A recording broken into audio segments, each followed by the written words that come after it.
दोस्तों, आप सभी का हमारे YouTube channel all in one education में स्वागत है। सबसे पहले तो आप सबको हार्दिक शुभकामनाएं। भारतीय चंद्रयान 3 हमारा वो चांद पर सॉफ्ट लैंडिंग उसकी हो गई कल 22 अगस्त को।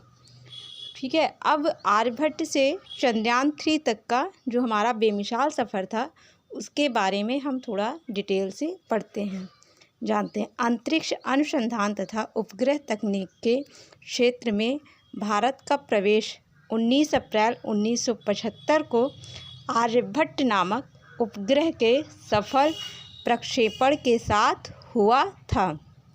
यद्यपि इस दिशा में पहला कदम 1962 में ही उठा लिया गया।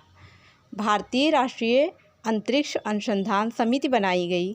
1963 में त्रिवेंद्रम, केरल के निकट थुम्बा में साउंडिंग रॉकेट प्रक्षेपण सुविधा केंद्र की स्थापना भी की गई। 1969 में बेंगलोर में भारतीय अंतरिक्ष अनुसंधान संगठन इसरो के गठन के बाद इस दिशा में क्रांति आ गई।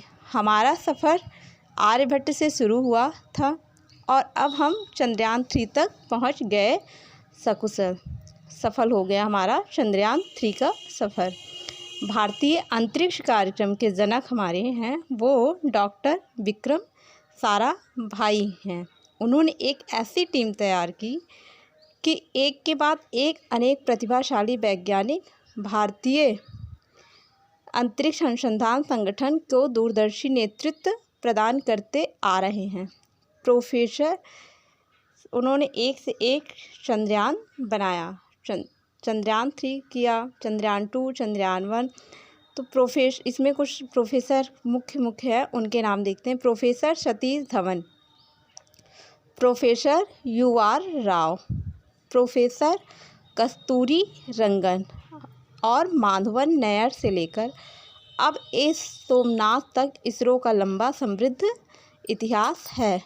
चांद पर यान भेजने के विचार की शुरुआत भारत में साल 1999 में हो गई थी।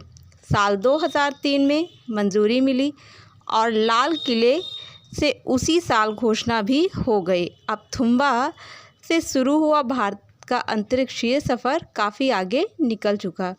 इसी कड़ी में भारत ने 22 अक्टूबर 2008 को पहले चंद्रयान के तहत चंद्रयान 1 में सफलतापूर्वक प्रक्षेपित किया गया था।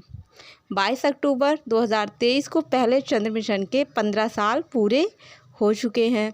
इस मिशन से पृथ्वी के एकमात्र प्राकृतिक उपग्रह चंद्रमा के रहस्यों को जानने में न सिर्फ भारत को मदद मिली बल्कि दुनिया के वैज्ञानिकों के ज्ञान में भी वृद्धि हुई। प्रक्षेपण के सिर्फ 8 महीनों में ही चंद्रयान 1 ने मिशन के सभी लक्ष्यों और उद्देश्यों को हासिल कर लिया। आज भी इस मिशन से जुटाए गए आंकड़ों का अध्ययन दुनिया के वैज्ञानिक कर रहे हैं। इस मिशन से दुनिया भर में भारत की साख बढ़ गई। इसके साथ ही भारतीय वैज्ञानिकों का मनोबल भी बढ़ गया। इसके बाद चंद्रयान 2 के तहत विक्रम लैंडर को भारतीय समयानुसार 7 सितंबर 2019 को रात के 1:53 पर चांद की सतह पर उतरना था। विक्रम रोवर के 1:35 पर ऑर्बिटर से चांद की सतह पर लैंड करने जा रहा था। यह सतह से करीब 35 किलोमीटर ऊपर चक्कर लगा रहा था। लैंडिंग के समय उसकी गति को कम करके 7 किलोमीटर प्रति घंटा तक लाना था। योजना के मुताबिक इसकी रफ्तार कम होने लगी। चांद की सतह के करीब 5 किलोमीटर ऊपर इसने रफ ब्रेकिंग चरण को सफलतापूर्वक पार किया, लेकिन इसके बाद स्थिति बिगड़ गई। हमारा अभियान आंशिक रूप से ही सफल हो पाया। अब 14 जुलाई 2023 को श्रीहरिकोटा के रवाना होने के बाद चंद्रयान 3 ने 3 हफ्तों में कई चरणों को पार किया और चांद के करीब पहुंच गया। कल वो चांद पर भी उतरने में कामयाब रहा और उसने स्वर्णिम इतिहास बन गया।